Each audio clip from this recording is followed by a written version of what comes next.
want to ask you a couple questions going back to your childhood. What's the one thing that you remember most about your childhood? The sad thing is all my childhood stuff I remember is all bad, negative. I don't remember good stuff, as horrible as that is. So, I mean, honestly, when I think to my childhood, I just think of my mother drunk, and I think of me having to take care of my brother. That's literally all I remember. How did losing your mom at such a young age help shape who you are today? It made me realize what I don't want to be. I mean, it made me the mom that I am, because I would never want to be like her. And I never want our kids to experience. I mean, our kids have never seen me drunk. And that was, when I met you, that was one of the conversations I had with you. I explained to you, I don't want us ever drinking around the kids. I mean, we'll have one or two drinks, but never would I be drunk in front of my kids. Not happening. So I think it shaped me for that. It was just something I learned from. I know some people go opposite and they end up following the footsteps. To me, it was a life's lesson. Why do you think people do follow in their parents' footsteps when they have a bad childhood and blame it on that instead of breaking the chain and doing it different? They say, well, that's all we knew. Yeah, they say that's what I knew. You hear that over and over and over again. So if that's all you knew, how were you able to not do it? I don't know if it's because I hated it so much. I just hated it. It was horrible. It was scary. I don't want to. And I just don't want my kids to have to live through that. I wouldn't want you as a husband to have to live with somebody like that. My dad was miserable and he loved my mom. That's one of the only times I saw my dad cry. Well, that's when he had to tell us they were getting divorced and whenever his mom and dad died. That's it. He loved her. Who would you say gave you the most stability during those years after your mom committed suicide? My dad. Yeah. Then stepmom was zero help, but my dad. Okay, great. On back when all that stuff was going on, especially as a kid, your mom committing suicide, your dad marrying your wicked old stepmother, which she actually would call herself, so she knew. Yeah.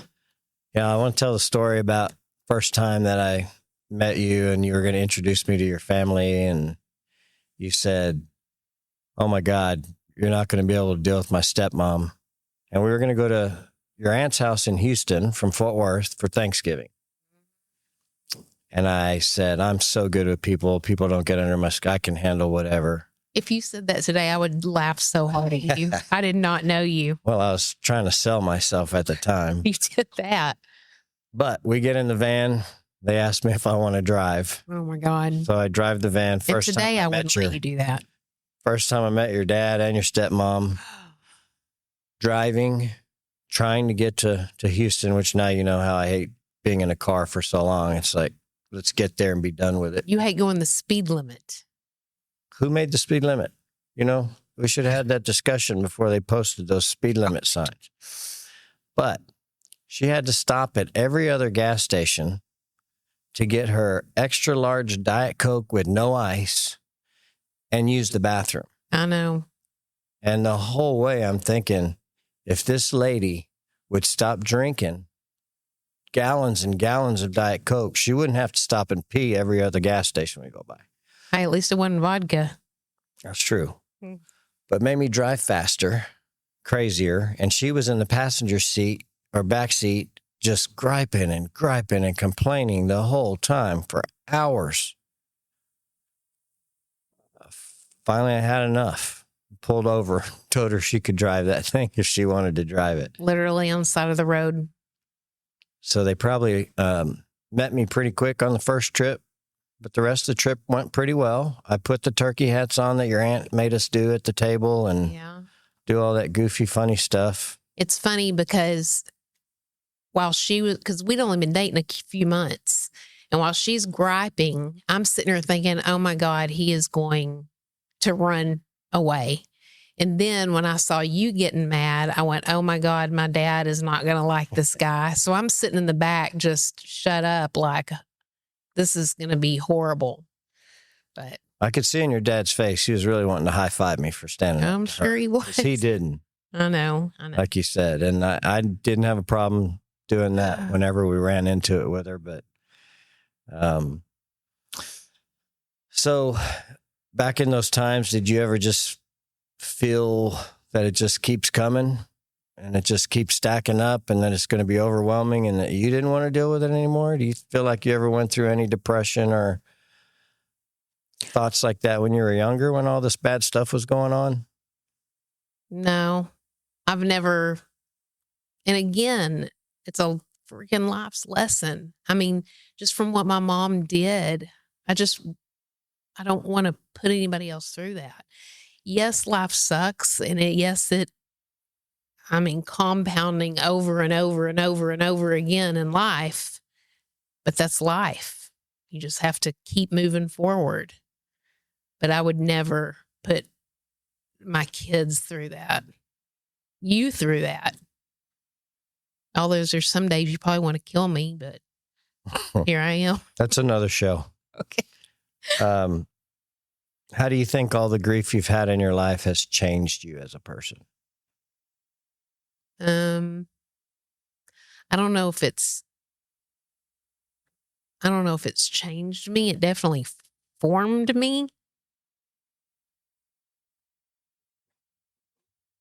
Some ways good, some ways bad. I think if it didn't form me the way that I am, and I wasn't so much like my dad, I don't think you and I would ever make it. I mean, we would just clash so bad. But as we've learned, you're a dragon and I'm a turtle. Okay, so we had one counselor tell you that. It's true. And you've ran with it for the last how many years now? But it's true. You are a total dragon. I don't like confrontation. So when anything starts going wrong, I just shut down and do whatever. I'm a peacekeeper. If I wasn't, we would totally clash, which may be why I'm your third wife. What would you say that your boys, your sons, any children, actually, I have a daughter from my first marriage, which we now have 2 grandkids by. So you've got a stepdaughter, a son from your previous, and we have our 2 boys. What would you say they've taught you about life?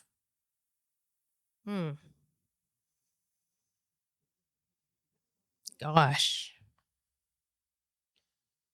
I think literally just as a mother, they teach you how to love and care for people.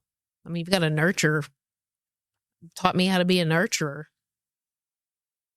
Which in reality, you started doing that with your little brother back when you were a little kid. I started doing that with my mother. Yeah. So and now you have 2 special needs boys. You know, we can't leave our house for more than 30 minutes, an hour. You know, they always have to be someone there just in case anything happens. That, you know, we've got 2 grown adults that we full-time care. Yeah. In reality. So it's never ending. So yeah, that gets exhausting. It's like, I would love to go do what I want to do whenever I want to do it, but I just can't, never will be able to. So what's your favorite thing to do to get away from that and take a break? Gamble. Now we know who has a serious gambling problem. I gamble with business, start companies. You gamble at the casino too. Okay. It's a good little getaway though, because when we are gambling, that means somebody's at home with the boys, so I don't have to worry about them, even though every time my phone still constantly rings and gets text. How that works, I don't know. I don't ever remember babysitting and having to call the parents all the time, but still. But I can relax there because the boys are taken care of. You're off in your own little world, and I'm off in my own little world. There's no clocks, no time. You're not sitting on your phone. There's not a set bedtime and getting up. I'm not having to cook. I hate cooking. It's just great. Yeah. It's a good getaway for me too. My brain's always thinking about what we have going on with businesses. And when I'm there, it's probably the only place I can go to and not be stressed because I'm still moving my brain. Sitting at home, not doing anything, I get stressed.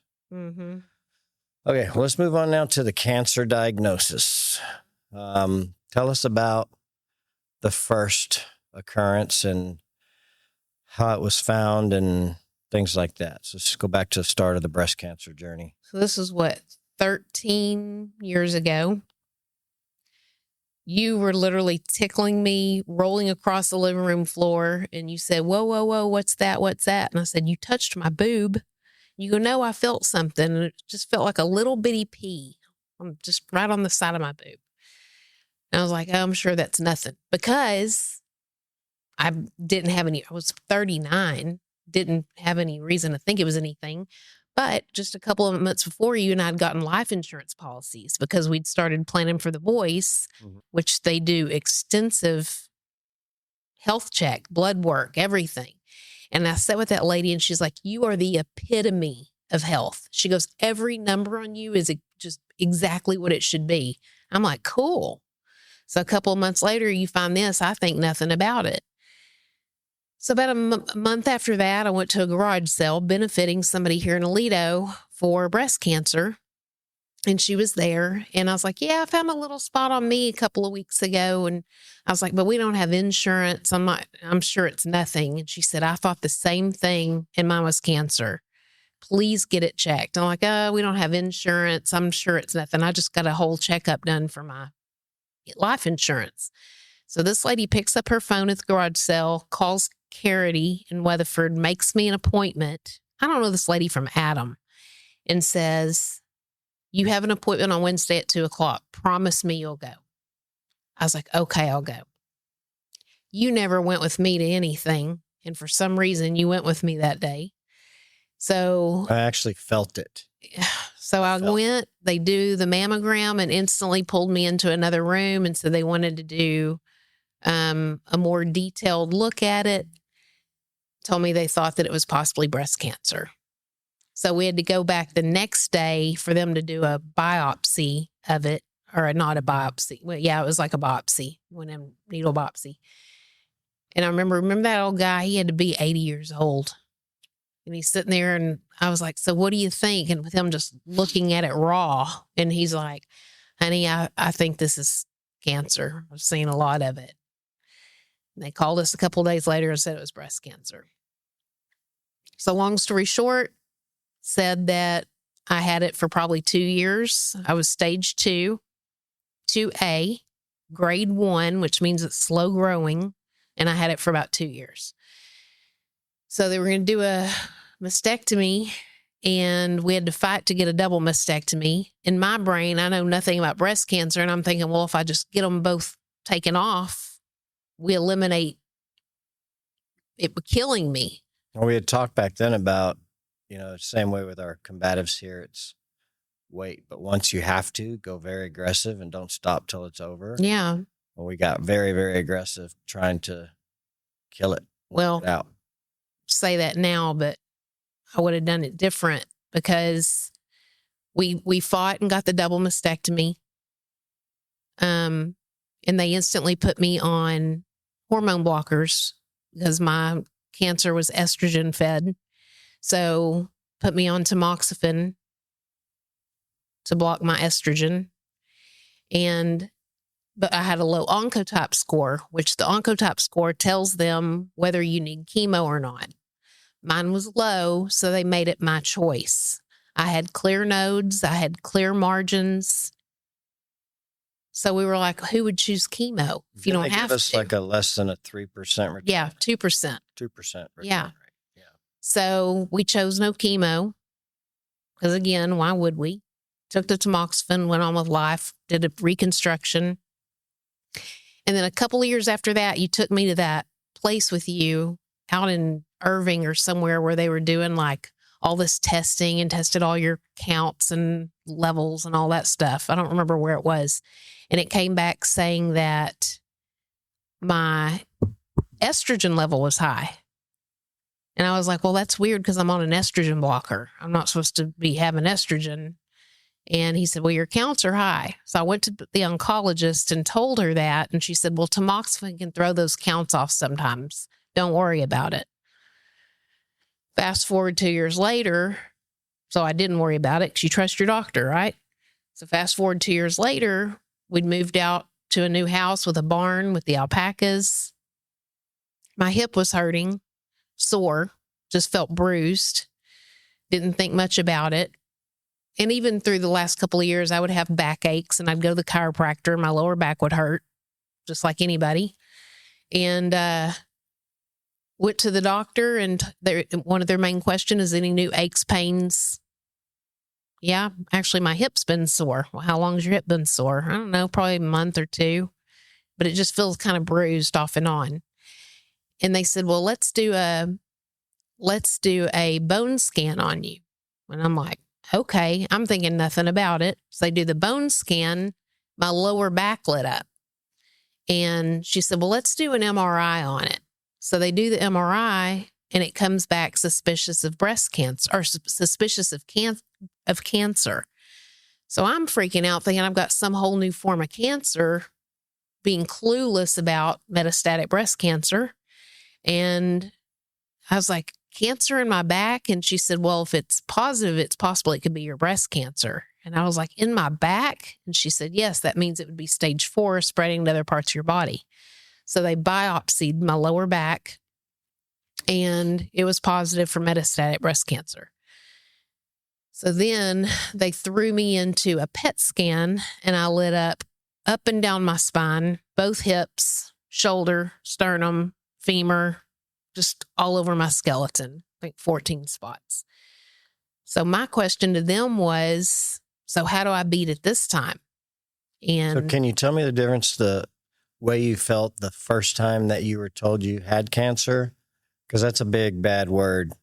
I remember when you told me, I ran outside and just lost it.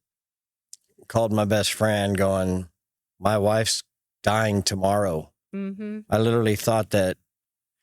From stage 2, you mean? Yeah, from the first diagnosis. Just when they say cancer, you think things aren't going to happen to you, and then it does. And I was talking to Ralph and I said, Jamie just got diagnosed with cancer. She's probably going to die by the end of the week. What am I going to do? Oh my gosh. I mean, I didn't know. Well, you wrote me off quick. You're like, give me that $1 million. I was trying to figure it out real quick about the boys. Well, I mean, that was me too. And it frustrates me that it was never explained because I always thought, you always hear breast cancer, it kills so many women. I never realized it spreads all over your body and that's when it's terminal. But when you're stage 1, 2, and 3, it's still in the breast and it's not terminal. It's once it spreads, it's terminal. If I would have known that back then, I wouldn't have freaked out the way that I did, especially doing the mastectomy. Now, when I freaked out is when it came back stage 4 and they instantly told me, you're terminal. You have averages 2 to 3 years, 5 max to live. That's when I freaked out. That's when I learned about stage 4. So instantly they went in and pulled my ovaries because obviously the tamoxifen wasn't working like it should. So pulled my ovaries. And your cancer was estrogen fed. Right. Right. Yeah. So, and put me on an estrogen blocker and on an oral chemo pill that I take 21 days. And then I get a week off to let my counts try to come back up.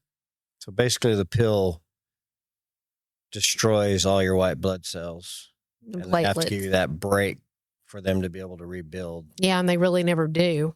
Right. I mean, so it's like everybody that always asks, how do you feel? And it's like, I don't remember what it feels like to feel normal. So this is my new normal. I know I'm tired all the time, but if I keep moving, I do okay as long as I stay busy. If I sit down and I just sit there and do nothing, you do start getting depressed. You do start getting, my joints get so sore. That's from no estrogen.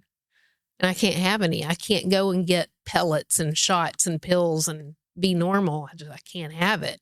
So I have to learn to live with it. And it sucks. The no estrogen is honestly harder on me than the damn Ibrance pill. Yeah. I want to talk about a little bit about, what was our old neighbors? He used to come to the alpaca farm all the time. His wife had breast cancer and passed, but she loved the alpacas. I remember taking the baby over to her when she was bedridden. But he still reaches out every now and then. But Greg, one of the things, he pulled me aside one day and said that he was dying. He was going through it, depression and all that stuff. And some of the people caring for her pulled him aside and said, you have to separate yourself some, or you're going to be right behind it, and you got to make some time for yourself. Because he cared for her 24/7 and told him he needed to take little breaks and then come back to it. Where I'm getting is you immediately join these metastatic groups. And I remember you got 2 groups, became admin on both. Well, I started the CDK group, which is for Ibrance and all those top pills. So people on that drug can be in that group. And then there's a KIP. You're thinking KIP. Knowledge is Power. So I remember coming home and pretty much every single day you were crying, saying your friend died, your friend died, my other friend died. Every day, multiple people that you're close to passing away from the same thing that you have, and then your doctor told you, you have to step away. You can't carry everybody else's death, basically. You have to have a break. And what'd you do when that happened? I couldn't abandon them. I couldn't step away. You still have to be there for them. I'd hate for them to step away from me when I'm going through it, But honestly, I still lose people. I quit telling you about it. I don't ever talk about it anymore because I know everybody got tired of it. So I still lose friends not every day, but I lose several friends every week. Have you slowed down on it at all? No. Okay, busted. I didn't know that. I'm in the group I admin the group. Yeah. So, but I have literally become numb to death. It doesn't affect me like it used to. Even like when Cynthia died, I think I handled that pretty good. Oh, yeah, for sure. Even Grady. And, those have been in the last probably 5 years. I've really become numb to death. It just doesn't even faze me as much anymore. But I still lose friends every single day. Every other day. Something like that. It doesn't go away. It doesn't stop. But I could tell you were getting frustrated by me talking about it. I didn't like seeing you hurt every day.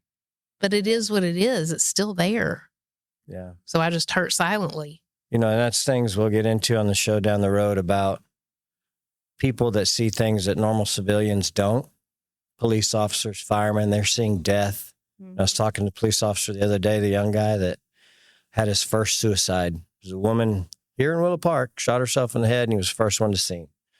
Then he's got to go home to his wife and kids, process it.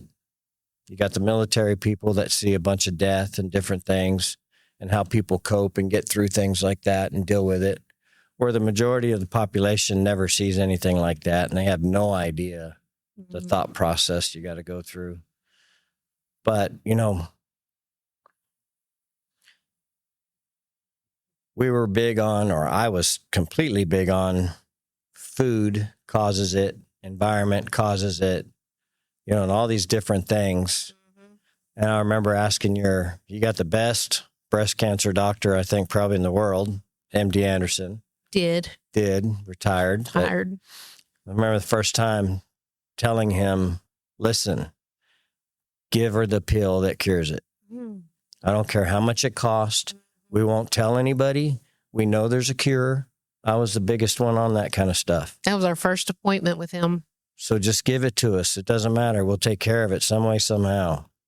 And I remember putting his hand on my knee saying,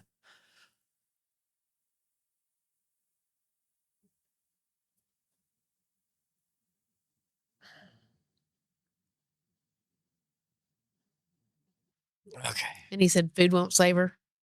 Yeah. Yeah. But he said, we have a cure for a lot of cancers, just not this one.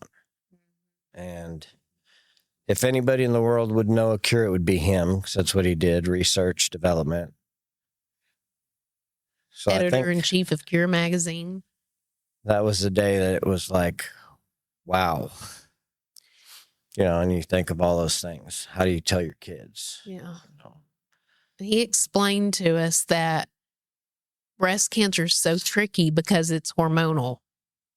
Everybody has hormones. Men have estrogen. I mean, everybody has hormones. Women have testosterone. And because it's hormonal and hormones change all the time, breast cancer constantly will morph because it outsmarts the medicine. That's why they can't find a cure, because it will constantly keep changing. If you can have triple negative, you can have ER/PR positive, HER2 negative, which I am. You can have triple positive. I mean, there's so many realms. I can be the one I am now, ER/PR positive and HER2 negative. And when I do have progression, I can be triple negative or I can be triple positive. Totally changes what you have. And those other ones, like triple negative, there's not a lot of drugs out there for that. And it's done pretty quick. But that's why they just can't get a cure. I like the stories you hear of the Olympian cross-country skier girl in her 20s. 29 years old. Parents had health food stores, vegetarian her whole life, never drank, never smoked. Diagnosed stage 4 off the bat. She was dead within a year. Died within a year. Perfect, healthy life. That's why the part of death is we never know. You never know. There's one thing, if anybody that's watching this ever has to talk to somebody that has cancer or terminal cancer, the worst thing you can say to them is we could all get hit by a bus tomorrow. I said that. It's the most insensitive, craziest thing to say to somebody that's sitting there dying with cancer. Yeah. Because yes, it may be true, but it devalues what they're going through. Yeah. And I did say that to you. And when I said it, it was more of it wasn't being said non-sensitive. It was more of hey, try to live your life, because any of us can die at any time. And your answer was, yeah, but if I don't get hit by a bus, I'm definitely going to die by the cancer. Right. And you're right. People that don't have cancer, it's hard to know what to say. We don't know how exactly you feel. I mean, if you mean it, you tell them you're sorry, of course. And if you mean it, you say, let me know if there's anything I can ever do to help. Maybe they'll want a meal cook. Maybe they'll want to drive to chemo. Maybe they'll want you to sit with them through chemo. I mean, always offer help, but only say it if you mean it. There's so many women in my groups that have nobody. It's sad. And they'll even go on the group and be like, is anybody in the Baltimore area that can give me a ride to chemo tomorrow or sit with me at chemo tomorrow? Because I just have nobody. It's horrible. It surprised me the amount of times that you said, I can't even tell you how many times I've heard it from you. That, so-and-so was diagnosed with cancer. Her husband packed up and left. Oh, all the time. She got divorce papers the next week or, and I don't understand that at all, but it happens so much. It happens a lot. And then there's ones that, you see it more in early stagers than you do stage 4, because honestly, most stage 4 do die before 5 years. But you see it a lot of it with, especially the estrogen fed ones, because it just wrecks you on estrogen, which for a relationship is huge. And a lot of these guys just pack up and leave. And a big topic of discussion in our groups are these women that they can't have sex anymore because it's too painful. I mean, because no estrogen, it's dried up. You got to do other things. It's, husbands are out there going and getting their testosterone shots and they feel normal. And you're sitting there taking stuff to make you just totally might as well be dead. It sucks. So you'll see these guys just take off and leave with their wives, and it happens all the time. And then there's in the last probably 2 years, there has been so many women that are like 29 to 35 years old being diagnosed with cancer. I mean, tons of them, stage 4, and they have like little 2 and 4-year-olds at home. Mm. So I don't know what all that's about. I know that whenever the COVID vaccine came up, we talked to Dr. Tripathi about it at MD Anderson, and he said it was our choice if we wanted to do the vaccine, but they were seeing a huge uptick in cancer cases, and there were patients that had the COVID vaccine, not to mention they're doing testing on the COVID vaccine, and it's activating cancer cells. Everybody that's alive has cancer cells. It's whether or not they get activated or not. Stress is a big thing that can activate them. Who in their life doesn't have stress, you know? So we chose not to do the COVID vaccine, but I'm wondering if maybe that's it. I know here in Fort Worth at UT Southwestern, the same thing. She said the last 2 to 3 years, they've been inundated with new breast cancer cases, in addition to stage 4 people whose cancer is just like exploding everywhere. Mm-hmm. So when you're walking around town, what do you think people think about you when they see you? Like if you're in the grocery store, somebody you don't know walks by you and says, "How are you today?" What do you think they're thinking about you? Is that the lady that had the alpacas? Yeah, we hear that all the time. But I don't. Do you think people see you as just normal, happy-go-lucky, normal, everyday person? Or do you think they go, "Man, I bet this lady has terminal cancer and 2 special needs boys and multiple suicides in her life and a crazy-ass husband that's drowning stress all over him by doing all these businesses and crazy stuff." Getting on a microphone, which me being invert, not wanting to be out there, and we're different. I'm introvert, you're extrovert. And I'm going, "Hey, would you be on my podcast? You might be able to touch some people." That's pretty crazy for you and I. So what do you think? They think anything like that, or? Nobody has a clue. Even people that don't know me are shocked when they find out I have stage 4 or a metastatic. Actually, today I went to go take all my eBay orders up to the Bearcat Pack and Ship, and I was telling her that I had to do a podcast today, and I was all sweaty, and I'm like, "Oh my God, I got to do this podcast." And she's like, "For what?" And I gave her a brief thing. I was like, "Oh, because of me having stage 4 breast cancer being terminal." And she's like, "Wait a minute, you're terminal?" She goes, "How did I never know this? I mean, I've known this lady for a couple of years." She goes, "I knew that you'd had breast cancer. Explain this to me. I had no idea you're terminal." So people don't know. So going down a path of, tell me a story of a time where you pulled into a handicap parking spot, looking normal like you are. I was at the post office. And then getting out of your car, and what people will tell us that story. I went to the post office, and I've got a handicap placard. Whenever I first got diagnosed and my hips were so sore. Because of the 14 cancer spots on your bones throughout your body. But looking at me, you never know. Right. And so I have a handicap placard, and my oncologist is like, "You've earned it, renew it, get it, just keep it. Because eventually with treatment, you're going to need it to park closer."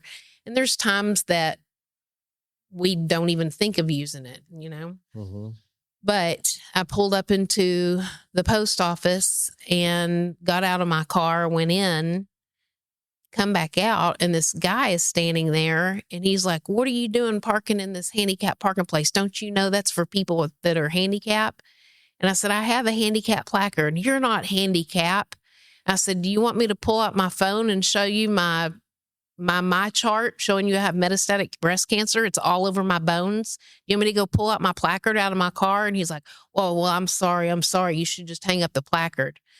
And I'm like, even if I had the placard up, I may not look it, but it's all on inside. You can't judge somebody just looking at them like that. I mean, there's days that my hips freaking hurt, my lower back hurts. So I didn't put it up though, because I didn't put the placard on the mirror because I literally ran in there to throw a package at the counter and leave. But that dude waited on me. Yeah. And I hear lots of women with stories like that. And as I'm getting older, I actually use that thought process a lot when I get frustrated with someone of, I don't have any idea what they're going through at that time. And I might want to give them some grace, because you never know. They might have, a good story I have here is I made a smoothie for a lady and she was not nice. Came up and ordered. She was just really, literally bitchy, acting like she was just mad at the world. Ordered a smoothie. So I made her smoothie. She sat down and waited, and I put a print. It's Tuesday Vibes, I think, is what I put on her smoothie. Just something little, that our printer does. Walked over and handed it to her and left the lid off. Said, hey, I printed you a little print on your smoothie for you. And she just lit up, like smiling. She's like, oh my God, you don't know how much I needed that today. Mm-hmm. Which was cool. But, one nice gesture, she could have been thinking about leaving here and committing suicide herself, And if I would have taken it, which I've done a lot in my life, react to that the same way with the same energy she's putting off to me. But now I'm trying to think about it, process it, and act differently. And just that little gesture could have possibly saved her life, if she was that deep into something. She could have just came from the doctor being told that she has stage 4 breast cancer to the bone and she needs to up her protein intake. And that's what she's at our smoothie bar for. And that's part of what you said earlier, I think. Sometimes people that don't have the diagnosis need to just be willing to listen and be there, support. We can't do anything other than that. But it is hard to talk about it because we don't know what to say. I know. And we talk about that in the groups. People don't know what to say to us. But that's one of the reasons I still go to the group, because it's people I can talk to that get it. I mean, those are people that get it. How do you think you'd feel if you didn't have that support group of those two groups and no one to talk to and people that are going through the same stuff you're going through? I'll tell you what, I'm so thankful for the internet, because if it wasn't for that, I would be literally alone. I wouldn't know anybody. It'd be scary. But there's people in those groups that look at me, seeing me at 9 years, and I'm like an inspiration to them. And they're like, what are you doing? How are you handling this? And just like whenever I hit stage 4, MD Anderson oncologist told me, because I was like, so what do I do? Eat chicken and kale? And he said, Jamie, food is not going to save you.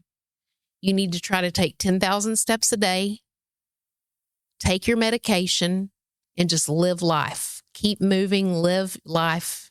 And that's all I've done. You know me. I don't take any special supplements. I've asked permission to try to do the red light therapy and all that, but he does the little, we see where that can inhibit cancer. So I don't get to do any of the stuff at the gym. I want to, but I can't. I don't come exercise because you make fun of the way I run. Okay, one time you went to the gym and ran on the treadmill. No, sir. I giggled just a little bit. You make fun of me everywhere I ran outside. So I don't exercise. So I'm allergic to the gym, even though we own one. It's weird. But I think most important, I sit there and I watch so many of them do these weird diets, and they're so miserable. And they're so unhappy, and they're eating just like your diet food, just over. And what a horrible way to sit there and be dying and have to live like that. Not me. I eat the burger and fries and the Dr. Pepper, my rum and Coke on Saturday night. Here I am. Dr. Pepper is probably what saved you. Here I am 9 years later. You drink more Dr. Pepper than most people drink water. But I did. I don't anymore. I drink a lot of water now. We do have the people that are in your groups that I hear about all the time doing all natural stuff, doing all these different things that are going to save them. Crazy. And you want to believe. I think people grasp and hope. Yeah, they're desperate. And try. Yeah, so they're going to try anything they possibly can. And I don't fault anybody. I will never fault anybody for wanting to to try and do their own path and do their own thing. To each his own. Yeah. But I'm doing nothing special and I'm doing fine. Who knows? I mean, if I sat there and ate chicken and kale and did all that crap, I'd be sitting probably in the same scenario I am now, but would have been a lot more miserable. Then you've got all these people trying to move. We've got a group of them that try to push this ivermectin whole thing, saying it kills cancer. But I've got numerous friends that tried it because they heard it worked in desperation. They still had progression. Several of them have died already. It's not a cure. But there's people that want to believe that it is. There was a lady yesterday saying, I'm on it and I'm no evidence of disease. And I said, so you're not taking any of your cancer drugs in addition to the ivermectin? Oh, no, I'm still taking my cancer drugs. I'm like, then how do you know it's not the cancer drugs keeping you and not, I mean, you don't know that. No, do you But think if that everybody it's wants to do possible it- that something like that could possibly help someone because their genetics are different or their Maybe. hormones are different? Or, Again, I am not going to fault anybody for wanting to do their own thing. that's kind of how I feel, is to each their own. Yep. Things are different for everybody. Mm-hmm. Some people can eat no meat and be healthy.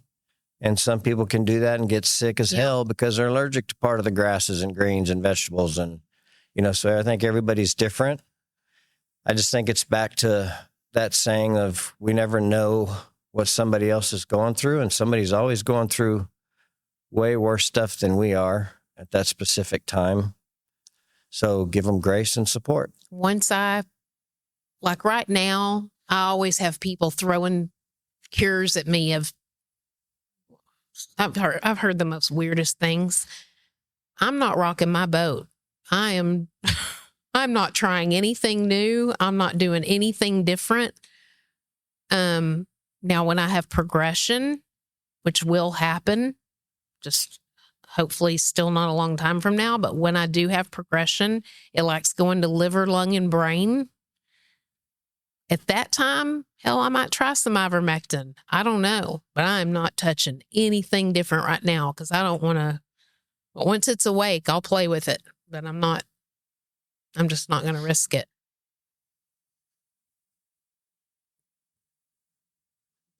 So what advice would you give to our listeners about living a fortified life? Have goals. Always have a goal. Something to look forward to and work towards. Skating rink. Huh? Skating rink. Skating rink. Yeah, she wants a skating rink, folks. Build a skating rink. Roller skating rink. Right here on this property, we are working on. That's my goal. We are. But to have goals, I think, is very important in life in general for anybody. It gives you a purpose to work towards something and keep moving. Don't just be still. Being still sometimes is good. You don't have to move all the time, Mr. Haney. Well, but keep moving, getting up and moving and staying active is important for anybody and everybody.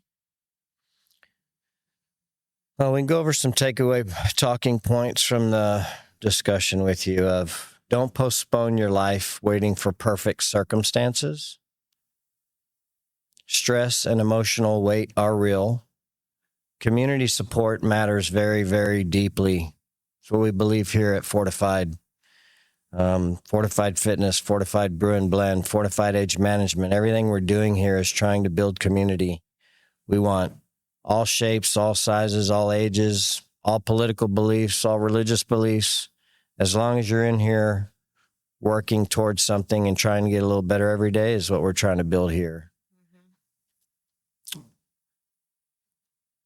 Unless you run funny. Unless you run funny. You can still run funny. So if she came in here and ran again, I would not make fun of her. I would know internally you were laughing. And I can tell your face of when you're trying not to laugh. Protect your mental space. I think it's important if you are going through something to talk about it. Don't be ashamed or embarrassed about it because more than likely there's a lot of people going through the same thing and you could get some help just by listening to someone that's already been through it. Mm-hmm. Listen to anybody that screams out that they need help. And sometimes strength is simply just continuing forward. Keep moving. If someone listening is currently going through a hard season, what would you want them to hear? You said a lot of that stuff already, but Take it day by day.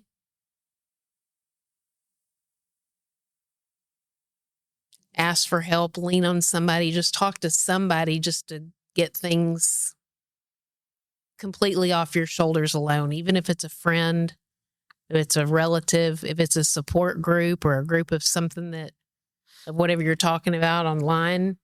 I guarantee you there's somebody in there that's just like you or can help you, but just having somebody there is good. I think your story reminds us that strength doesn't always look loud. And sometimes strength is just waking up, loving your family, continuing forward, and choosing life for one more day, which I heard some people talking about in the gym, suicide and things like that. And telling people, if you ever have those feelings, to just keep saying, maybe I'll just do it tomorrow, and just put it off for one more day. And sometimes sleeping and things can change in that amount of time where you can change your mind. But like you said, go get help, talk to somebody.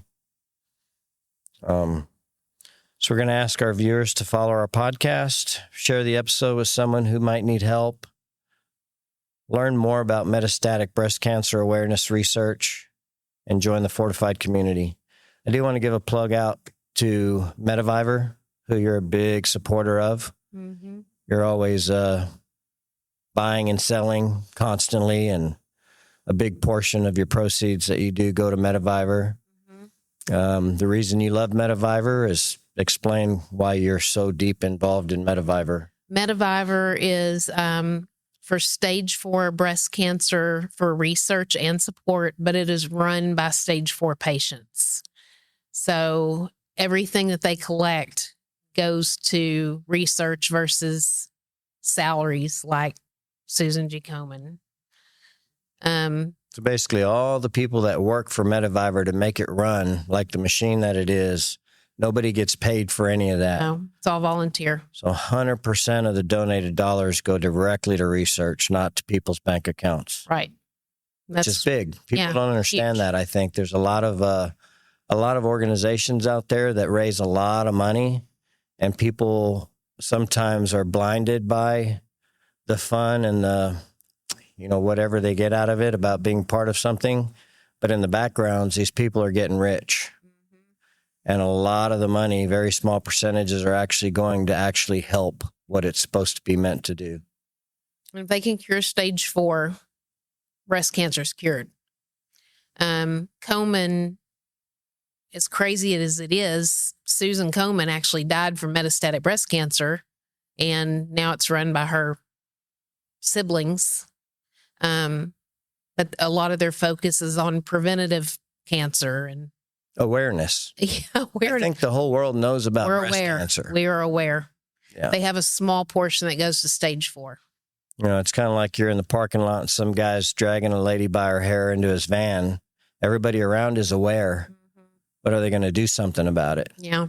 Metaviver's doing something about it. I set up Metaviver with eBay. eBay has it to where you can actually set up donation to charities and such. And I got Metaviver set up on eBay. I also have Fraxa set up for Fragile X.